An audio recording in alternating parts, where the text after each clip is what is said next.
자, 한번 따라하시기 바랍니다. 무엇으로 보답할까? 무엇으로 보답할까? 무엇으로 보답할까? 무엇으로 보답할까? 네.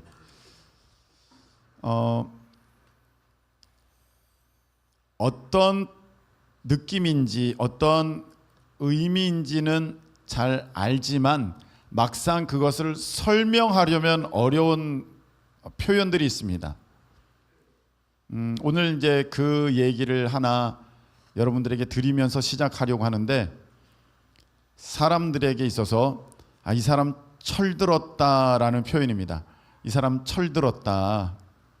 철들었어. 저 사람 이제 철이 들었네. 아유, 너가 철이 들었구나. 이것은 그냥 그 속에 쇠붙이가 들었구나. 그거 아니죠? 네. 지금 이걸 설명을 해야 되는데, 어제 속장들 모여서 철들었다 이것을 설명해 주세요 하니까 설명 잘 하시기는 하세요. 그런데 그것이 쉽게 나와지지는 않고 표현되지가 않습니다. 그래서 제가 한번 여러분들에게 다시 한번 설명해 드리도록 하겠습니다. 이 사람이 철들었다 하는 것은 이제 사람으로서 어떤 세상을 살아갈 때 그 이치와 원리를 깨닫는 사람이 됐다, 그런 뜻이 있고요. 이 사람이 철들었다 할 때는 또 어떤 뜻이 있냐면, 이 사람이 바람직한 방향으로 잘 성장했다, 이런 뜻이 있고, 이 사람이 철들었다 하는 것은 이 사람이 이제 다른 사람에게 받은 은혜를 아는 사람이 됐다, 이런 내용이 있는 거예요. 그래서 부모님께 철들었다 하는 것은 이제 부모님의 아는 은혜를 받은 은혜를, 부모님께 받은 은혜를 아는 사람이 됐다, 그런 거거든요. 야, 얘가 철들었구나. 야, 너가 어느 틈에 철들어서 이렇게 엄마를 생각하네. 이것은 어머니의 은혜를 아는 사람이 됐다라는 거예요. 여러분, 이렇게 세상에서도 사람이 성장하면서 철이 들거든요. 그런데 철들지 않으면 참 이거를 설명하기가 어려워요. 엄마한테, 아빠한테, 떼쓰는 사람한테 너는 언제 철들래? 뭘 든다는 거야? 엄마 빨리 이 돈이나 줘. 아버지는 한 게 뭐 있어요? 맨날 그렇지 않습니까? 철들지 않은 사람에게는 이걸 어떻게 설명할 수가 없어요. 철든 사람은 설명하지 않아도 알아요. 그리고 스스로 반성하고 스스로 이제 회개하고 그것을 변화시킵니다. 아유, 내가 너무 철부지였구나.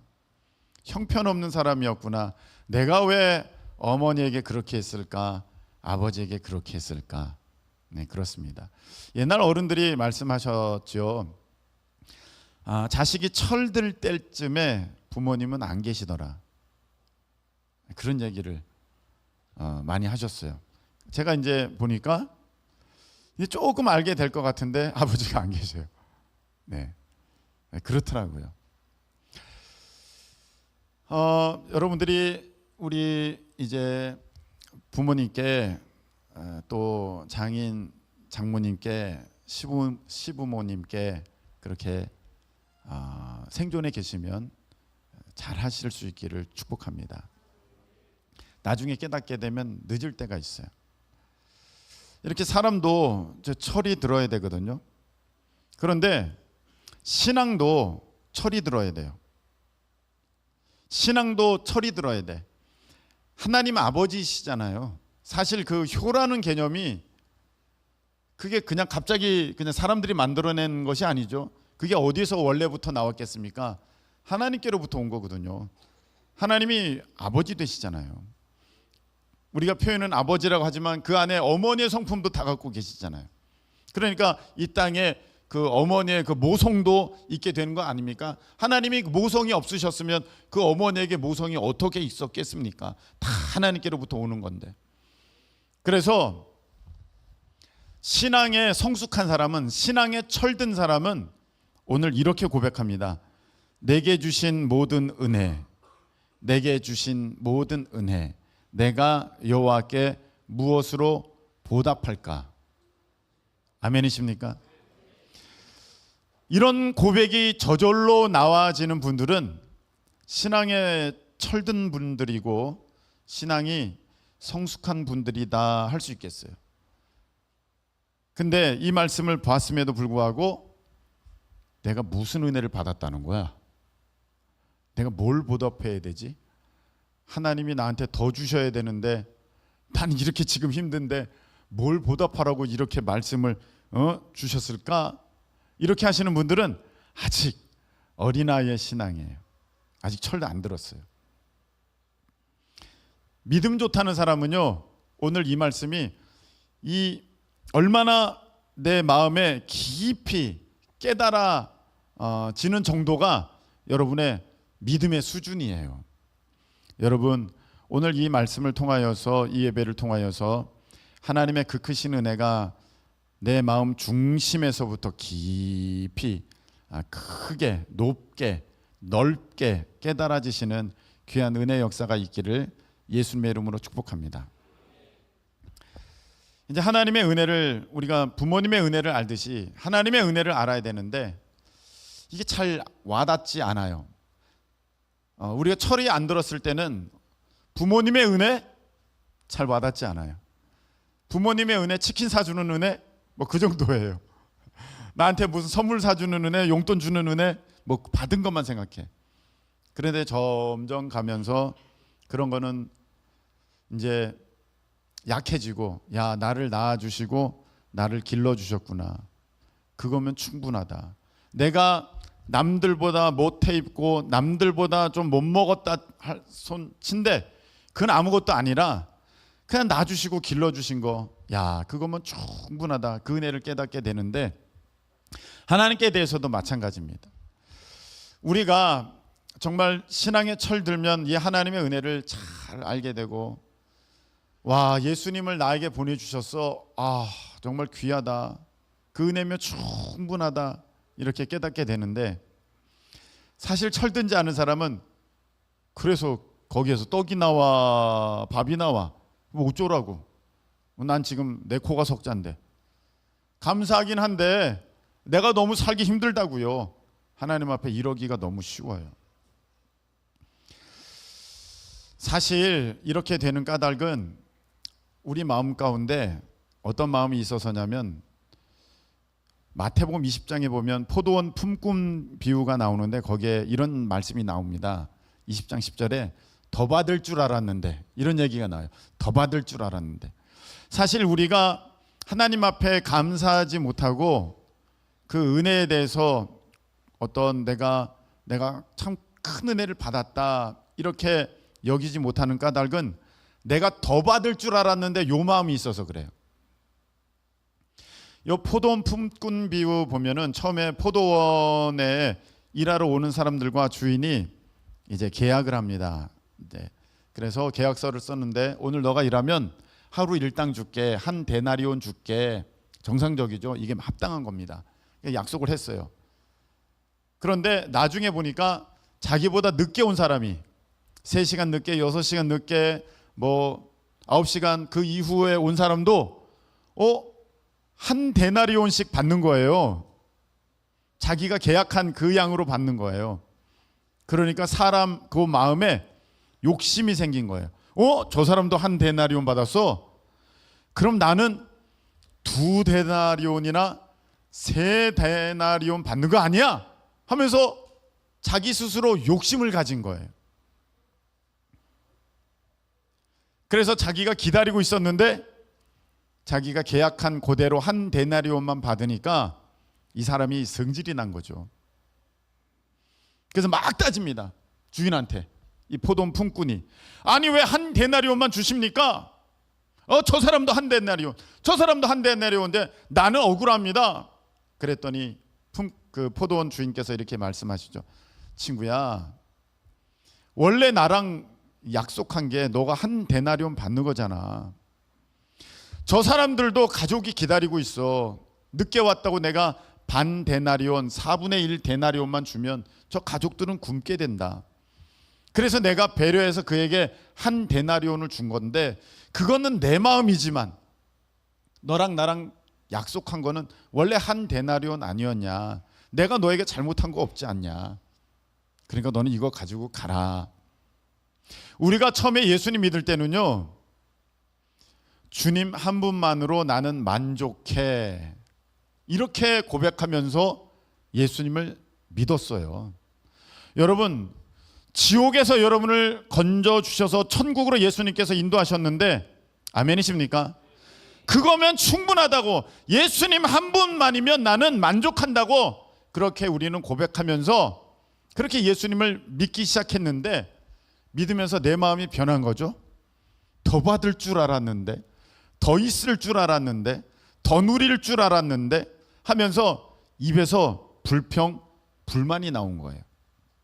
마치 이 모습은 애굽에서 나온 이스라엘 백성의 모습과도 같습니다.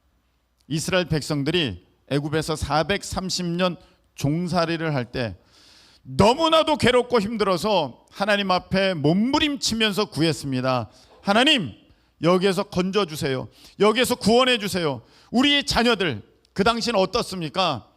남자아이를 낳으면 죽이는 그 정도까지 이제 상황이 악화되었을 때, 하나님 여기서 우리를 구원해 주세요 해서 하나님께서 모세를 통해서 그 이스라엘 백성을 하나님의 놀라운 능력의 손으로 10가지 재앙을 애굽에 내리시면서 다 구원하여 주셨습니다. 아멘이십니까? 그래서 홍해도 건너게 해 주셨는데, 거기까지는 좋았어요. 거기까지는 와, 우리 구원받았다, 홍해도 건넜다, 너무 좋다, 하나님의 크신 팔로, 하나님의 펴신 팔로, 능력의 팔로 우리를 구원하여 주셨다 하면서 막 주님을 찬양하고 높였어요. 근데 그 다음에 그 마음이 바뀐 거예요. 변화된 거예요. 그래서 더 있어야 되는 거 아니야? 더 받아야 되는 거 아니야? 이렇게 된 거예요. 그래서 구원받은 것으로, 종살이에서 구원받은 것으로 거기에 만족하지 못하고, 야, 우리 고기랑 마늘 있어야 되지 않아? 부추랑 파도 있어야 되지 않아? 아우, 나 이거 진짜 이거 만나 못 먹겠어 하면서 하나님 앞에 원망, 불평하게 된 겁니다. 그러니까 그 사람들에게 하나님께서 약속하신 좋은 게 이루어지지 못했죠. 가나안에 못 들어갔죠. 지금 우리가 똑같습니다. 하나님의 은혜로 우리가 구원받았습니다. 아멘이십니까? 예수 그리스도의 핏값으로 죄의 종에서, 마귀의 종에서, 지옥 갈 우리 인생에서 건짐 받았는데 얼마나 감격스럽고 얼마나 기쁩니까? 그래서 처음엔 그렇게 좋아하다가 집이 너무 작은 거 아니야? 소득이 너무 약한 거 아니야? 내가 갖고 싶은 이 물건이 있는데 남들은 다 가졌는데 나는 못 가졌네? 내가 가보고 싶은 데가 있는데 남들은 다 가보는데 나는 못 가보네?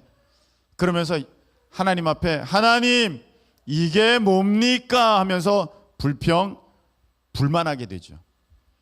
이스라엘 백성들의 그 불평, 불만은 그 사람들의 어떤 나쁜 모습이고 나는 잘 산다고 생각하는데 사실 그렇지가 않아요.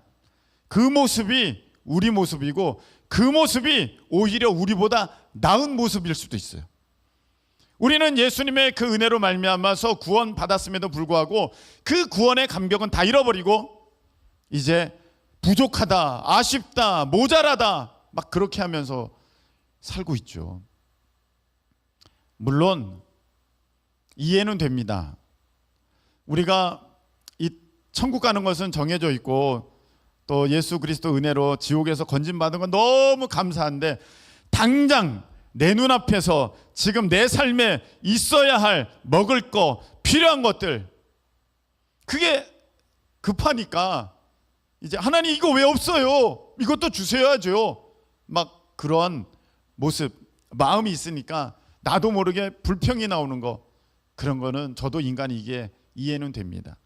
근데 하나님께서는 이런 마음을 이미, 이런 말씀을 미리 주셨거든요. 히브리서 13장 5절에 이 말씀을 주셨어요.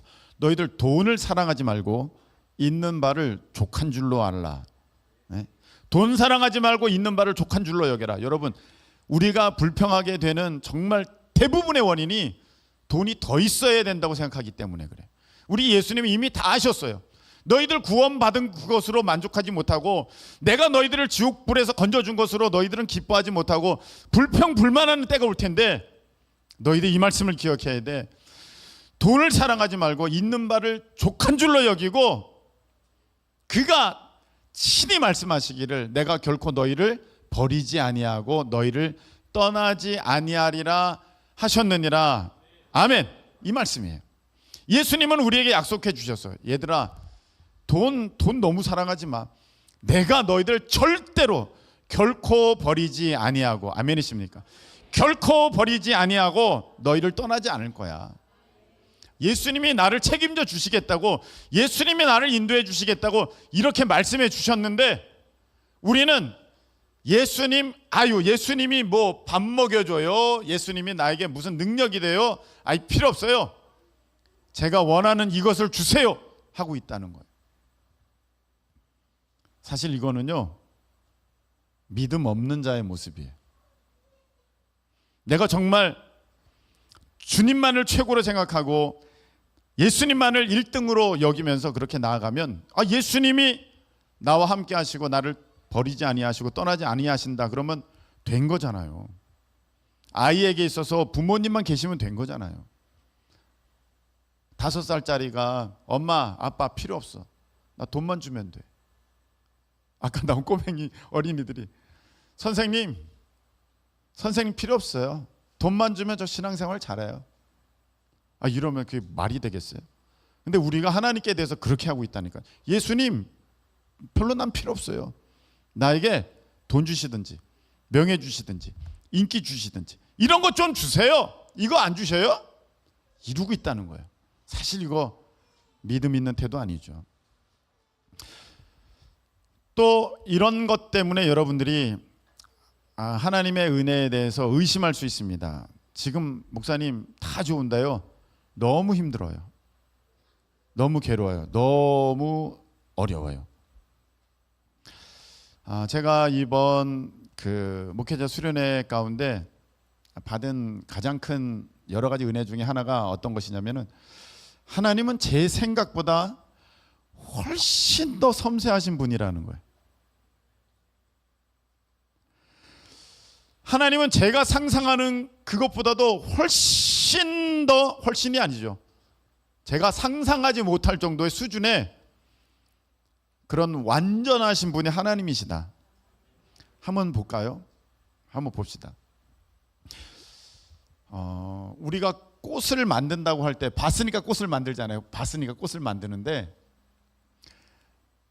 그 꽃을 한번 여러분들이 한번 유심히 보셨습니까? 그 수술, 암술, 꽃가루, 그리고 그 색상, 색깔, 그리고 그 무늬, 그리고 그 감촉, 꽃잎의 감촉,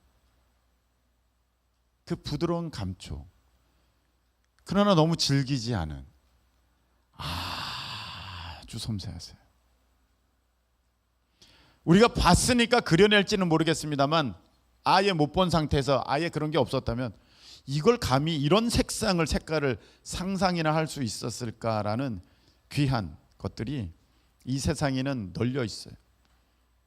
제가 그걸 보면서도 막연하게 하나님은 우리 머리털까지 세신 바가 되셨지, 그렇게만 생각했지 정말로 지금 내 삶의 일거수일투족 하나하나 정확하게 인도하고 계시고 다 보고 계시고 하나님이 함께 하신다는 것을 내가 그렇게 말은 했지만 누리면서 살지는 못했던 것 같아. 이번에 알았어. 와, 내 걸음 하나하나를 하나님께서는 정확하게 알고 계시고 인도하고 계신다. 아멘이십니까? 그렇다면 여러분, 그렇다면 지금 왜 그런 어려움이 있을까요? 하나님이 몰라서? 야, 너 그런 어려움이 있었냐? 내가 온 세상을 지금 관리하다 보니까 내가 깜빡했네. 인구가 얼마나 많아야지 80억인데 내가 깜빡했다. 인구뿐만이 아니라 저 새들도 저 짐승들도 저 물고기도 다뤄야 되니까 내가 거기까지 신경을 못 썼네. 그래서 여러분에게 그 일이 있은 게 아니라는 거예요.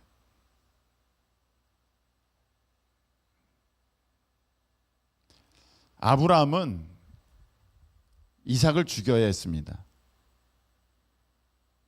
이런 일이 상상이나 이해가 될 수 있는 일일까요? 이런 상황이 여러분 뭐 가히 기쁘고 즐겁고 참을 만한 상황이었을까요? 자기 자식을 자기 손으로 죽여야 하는 그 순간, 가장 힘든 순간 아니겠습니까? 근데 아브라함은 그때조차도 하나님을 의심하거나 하나님께 대해서 불평 원망하지 않았습니다. 하나님 왜 이래야 됩니까? 이런 말 절대 안 했습니다. 그리고 아멘, 아멘, 아멘 하면서 마지막 이삭을 칼을 들어서 죽이려고 하는 그 순간까지도 아브라함은 하나님께 대해서 조금도 의심하거나 불평 원망하지 않았다는 것입니다. 그것이 믿음입니다. 하나님의 인도하심을 믿는 사람들의 그 믿음. 만일에 이 믿음이 있다면 여러분 우리는요 불평 원망하지 않을 거예요. 지금 이 상황이 자기 자식을 자기 손으로 죽여야 하는 그런 상황보다 힘든 상황이에요, 여러분? 아니잖아요. 그런 상황은 없어요. 그런데도 불구하고 내가 견뎌내지 못한다는 것은 내가 하나님의 인도하심에 대해서 의심을 갖고 있거나 또 그만한 믿음이 못 된다는 반증이에요. 그러니까 하나님께서 오늘 여러분들에게 그것을 허락하신 것은 믿음이 성장하라고, 여러분들이 살라고 그렇게 역사하시고 계시다 믿으실 수 있기를 축복합니다. 요번에 이제 물론 우리도 이제 인천에 바다가 있지만 세상 모든 것들이 결국 다 바다로 흘러 들어가지 않습니까? 여러분이 오늘 샤워한 것, 샴푸물, 설거지한 거, 화장실 간 거 다 결국은 다 바다로 흘러 들어가요. 전 세계 그 인구가 쓰는 물들이 그것도 인류 역사를 통해서 계속해서 바다로 들어가고 있는데 바다는 여전히 저렇게 생명력 있게 살아있다는 것입니다. 참 하나님의 놀라운 섭리죠. 그런데 그 바다를 깨어있게 하는 하나님의 능력을 보니까 이번에 태풍이 하나 지나갔잖아요. 일본으로 태풍이 지나갔지 않습니까? 산산인가 이렇게 지나갔는데 제주도 그쪽에 바다가 이제 막 파도가 어마어마하게 쳤어요. 제가 이거 보면서 야, 하나님의 섭리가 놀랐다. 바다가 그냥 잔잔하게만 하면 바다는 이미 다 죽었을 거예요. 근데 저렇게 뒤집어지니까 살아나는구나.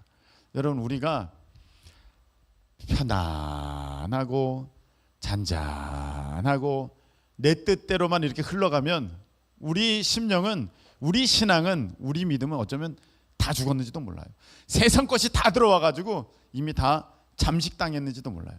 근데 하나님께서 깨워주시는 거죠. 아멘이십니까?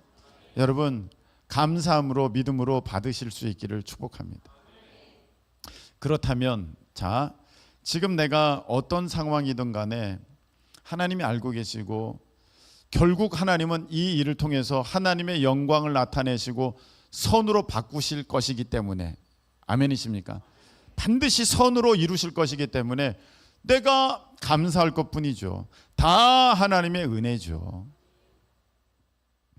그리고 내 필요한 것 다 아시고 예수님께서 직접 약속하시기를 내가 너희 버리지 않고 너희 떠나지 않아. 있어야 될 거 내가 다 알고 있다. 얘들아 다 알고 있어. 이렇게 말씀하셨으면 우리가 하나님께 대해서 불평하고 원망하고 하나님께 대해서 소리소리 지를 이유가 무엇이겠습니까? 그리고 여러분들 내 호흡이 하나님께 달려있다고 믿으십니까? 내 생명이 하나님께 달려있습니다. 여러분이 어제를 사신 것 같지만 어제를 살게 하신 분은 하나님이시다. 그걸 믿으신다면 이게 얼마나 하나님의 은혜입니까? 너무 놀라운 하나님의 은혜이죠. 그래서 오늘 이렇게밖에 우리는 고백할 수밖에 없어요. 내가 받은 모든 은혜 하나님께 무엇으로 보답할까? 내가 받은 이 모든 은혜를 하나님께 무엇으로 보답할까? 여러분 옛날에 힘드셨던 때 있었죠? 가장 인생을 살면서 가장 힘들었던 때 있으셨죠? 근데 그때랑 비교해서 지금 많이 좋아졌어요. 너무 많이 좋아졌어. 이거 하나님의 은혜잖아요. 그러면 당연히 하나님께 대해서 철들어야 되는데, 그러면 내가 하나님께 무엇으로 보답할까 이래야 되는데, 아니 이게 뭐예요? 왜 28평이에요? 48평 달라고 그렇게 기도했는데 이거는 하나님 앞에 아니잖아요. 아직 내가 그런 모습이니까 하나님께서 그것까지 허락 못 하시는 거예요. 내가 성장해야 귀한 것도 입혀주시죠. 여러분, 아무리 옷이 좋은 양복이 있다 할지라도 몸이 어린아이면 그걸 어떻게 입혀주시겠어요? 그 몸이 자라나야 되죠. 그래서 건강하게, 건장하게, 늠름하게, 또 이렇게 탁 잘 자라나면 딱 그 옷이 정확하게 맞지 않겠습니까? 마찬가지입니다. 하나님이 그 귀한 것들 입혀주시려고 하실 때 내가 자라나야죠. 할렐루야. 자라나야지. 자라나지도 않았으면서 그거 입혀주세요 그러면요, 거지가 따로 없어요. 예, 어린아이가 아빠 옷 입고 길거리 나가 보십시오. 세상에 그거 사람들이 그거 보면서 손가락질하지 않겠습니까? 부모가 저런 옷 입혔다고. 그러니까 여러분, 그것을 내가 받아 입기 전에 우리가 먼저 성장하실 수 있기를, 할렐루야, 성장하실 수 있기를 예수님의 이름으로 축복합니다. 이 시편 기자가 얼마나 정말 철이 들었고 너무 감사한지, 야, 이 은혜 무엇으로 보답할까? 이 원어적으로 어떤 뜻이냐면, 너가 나에게 불고기 사줬구나. 그럼 나도 갈비탕 한번 낼게. 갈비 한번 사줄게. 너가 어느 정도 했으니까 나도 이 정도로 갚아줄게. 그 정도로 보답할까가 아니에요. 이 원어적으로는요, 절대로 내가 갚을 수가 없는데 가만히 있자니 내가 너무 죄송해서 몸둘 바를 몰라서 가만히 있자고 하니 내가 내 마음이 아주 그냥 견디질 못하겠어서 뭐라도 하나님 앞에 해드리려고 그렇게 하는 표현이 바로 이거예요. 내가 받은 모든 은혜 무엇으로 보답할까? 갚을 만하니까 보답하겠다는 게 아니라 무엇으로도 갚을 수가 없기에 내가 어떻게 하면 좋을까? 어떻게 하면 좋을까? 이런 마음을 가졌다는 거예요. 여러분, 여기 시편 기자가 얼마나 귀한 마음을 갖고 있는지 여기 보니까 무엇으로 보답할까? 여기까지 나갔어요. 무엇으로 보답할까? 여러분, 대개 우리는요, 저 상대방이 너무 크고 너무 높고 너무 많이 가졌고 너무 대단한 분이면 받는 것에만 당연히 여깁니다. 받는 것에만. 예를 들어서 이런 거예요. 우리 어린이들이 선생님이 피자 사주시고 치킨 사주시고 또 베스킨 라빈스 사주시고 옆에 새로 나온 와퍼 라구 버거인가? 콰트로 치즈 있는 그거 사주시고 했을 때, 와, 그거 먹기만 하지 그걸 당연하다고만 생각하지, 나도 선생님께 뭐 좀 대접해드리고 싶은데 이런 마음 있죠? 이런 마음 갖기가 어렵거든요. 크게 보이고 높게 보이고 대단해 보이고 많게 보이면 우리는 하나님께 대해서 그럴 수 있어요. 하나님은 당연히 우리에게 주시기만 하셔야 되는 분이고 나는 받기만 해야 되는 존재인 것처럼 그렇게 착각할 수 있어요. 그런데 오늘 이 말씀 가운데는 어디까지 나아갔느냐? 내가 무엇으로 보답할까? 그 은혜 내가 갚을 수 없어요. 내 목숨을 100개라도 드려도 그 하나님의 은혜는 갚을 수가 없는데 가만히 있자니 내가 견디지를 못하겠어서 무엇으로 할까 하면서 오늘 이 시편 기자는 우리에게 나아갈 방향을 제시해 주고 있습니다. 그것이 13절 14절 나왔는데 13절을 읽겠습니다. 다 같이 시작. 14절, 여호와의 모든 백성 앞에서 아멘. 내가 가만히 있지 않고 이거는 할 거야 하면서 13절 14절을 말하는 거예요. 내가 구원의 잔을 들고 여호와의 이름을 부르며 내가 이걸 먼저 하겠다는 거예요. 이게 구원의 잔이 뭐예요? 자, 우리 하나님을 위해서 건배합시다. 하나님 만세. 뭐 이런 표현도 되겠지만 요거는 이미지적으로 그렇게 된 거고, 요거를 좀 설명을 하자면 여기 보니까 잔인데 그냥 다 잔 드세요가 아니라 구원의 잔을 드세요. 구원의 잔. 구원이라는 게 무엇입니까? 나의 어려움에서 죽음 가운데서 건져 주셨다는 거잖아요. 근데 여기 원어적으로 보면 이 구원이 한 번 구원이 아니라 아주 복수의 형태로 쓰였어요. 여러 죽음 가운데, 여러 어려움 가운데, 여러 괴로움 가운데서 하나님이 나를 건져 주셨다. 아멘이십니까? 여러분, 그 중에 제일은 예수 그리스도를 통해서 지옥 불못에서 건져 주신 구원의 은혜인 것을 믿으실 수 있기를 축복합니다. 너무너무 감사하잖아요. 감사. 그래서 감사의 구원의 잔이라는 것은 감사로 내가 그릇을 삼은 감사의 잔을 들고, 잔이면 여기에 뭔가를 채워야 되잖아요. 근데 여기는 어떻게 보면은 이제 술을 마시나 그럴 수 있는데, 성경에는요 하나님 앞에 제사를 드릴 때 모세의 율법 가운데 나온 제사 중에 하나는 무엇이 있냐면 전제라는 게 있어요. 전제. 그것은 포도주와 독주를 이 제단의 밑에 싹 부어드리는 거예요. 이것은 사도 바울의 모습을 통해서 신약에도 나와 있습니다. 그래서 이 전제로 드려지는 것은 무엇이냐면은 나를 완전히 다 부어드립니다. 그런 의미가 있는 거예요. 그래서 구원의 잔을 든다는 것은 내가 너무너무 감사해서 나 전부를 하나님께 다 부어드립니다. 하나님께 다 드리면서 예배 드립니다. 할렐루야. 이 말이에요. 내가 구원의 잔을 들고는 너무너무 감사함으로 내 전부를 드리는 하나님 앞에 예배. 이제 여기서 이제 제사지만 우리의 삶의 모습은 예배를 드리면서 여호와의 이름을 부르며 돼 있어요. 처음은 뭐다? 구원의 잔을 든다. 이것은 너무너무 감사해서 내 전부를 드리면서 하나님 앞에 예배함으로 나아가는 것이고, 또 하나는 여호와의 이름을 부른다라는 거예요. 이것은 이 이름을 부른다는 것은 두 가지 의미를 갖고 있습니다. 하나는 찬양한다, 하나는 기도한다. 두 가지 의미가 있어요. 하나는 뭐라고요? 찬양한다. 하나는 기도한다. 찬양한다는 것은 저 사람을 찬양해, 그 말은 높인다는 거예요. 높인다. 우리의 찬양은 다 하나님을 높이는 것입니다.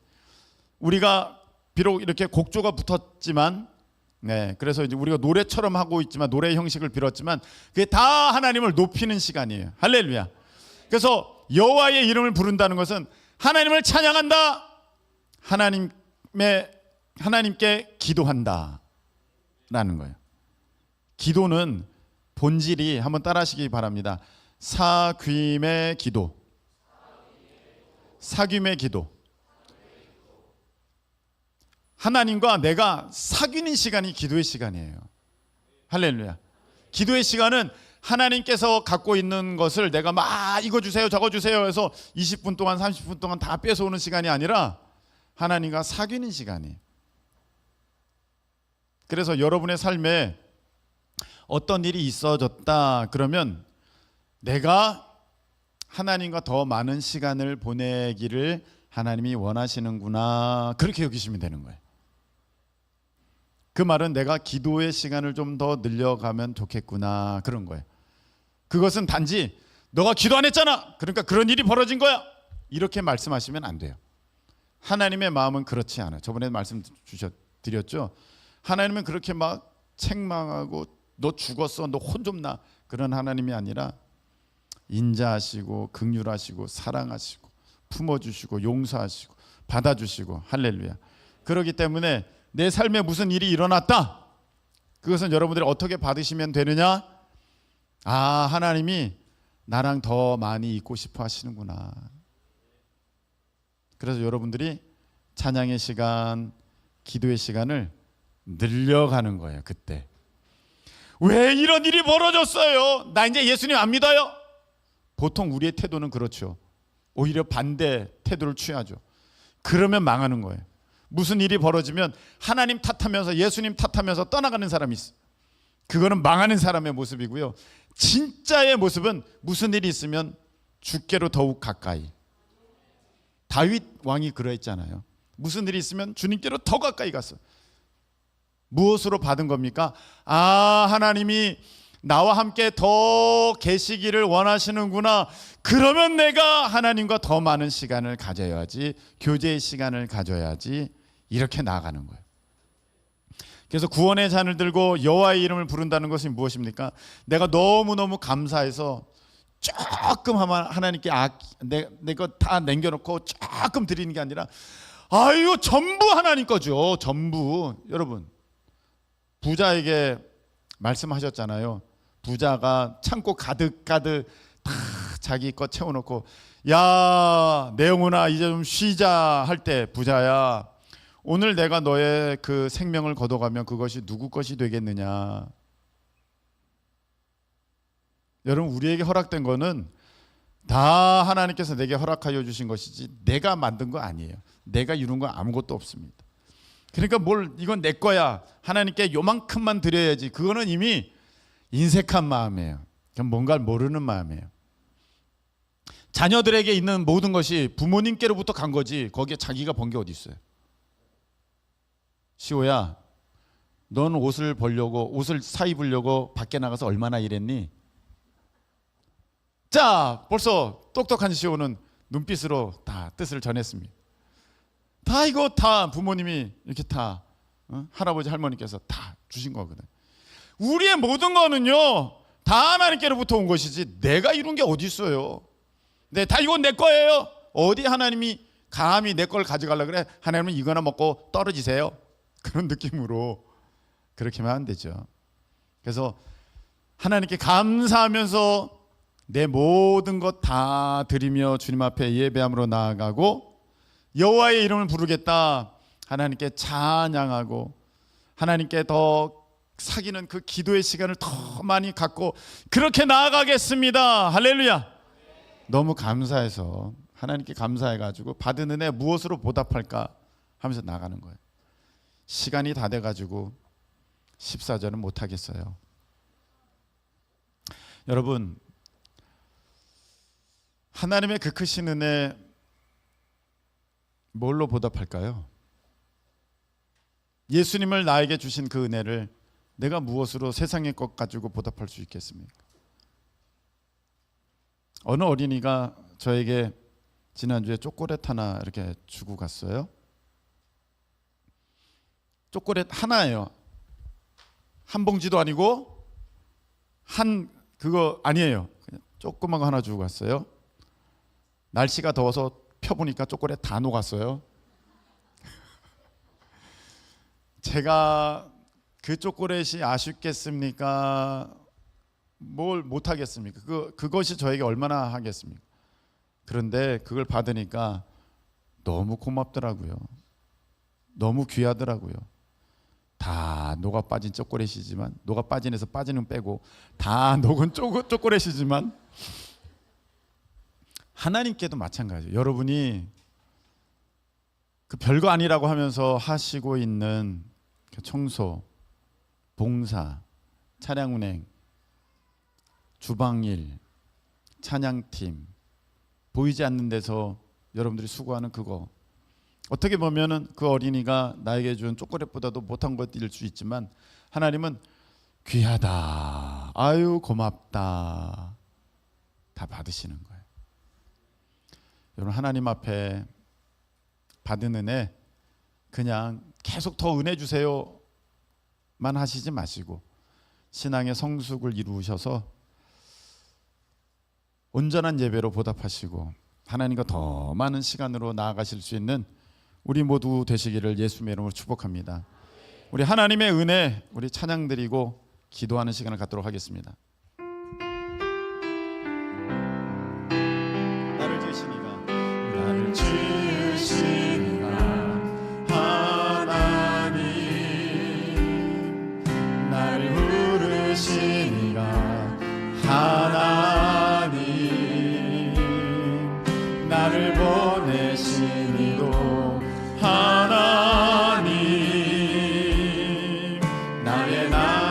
것은 다 하나님 은혜라. 나의 달려갈 길 다가도록 나의 마지막 곡을 다하도록 나로 그 십자가 품게 하시니 나의 나 된 것은 다 하나님 은혜라. 한량없는 은혜 갚을 길 없는 은혜 내 삶을 애워 사는 하나님의 은혜 나 주저함 없이 그 땅을 밟은 도 나를 붙드시는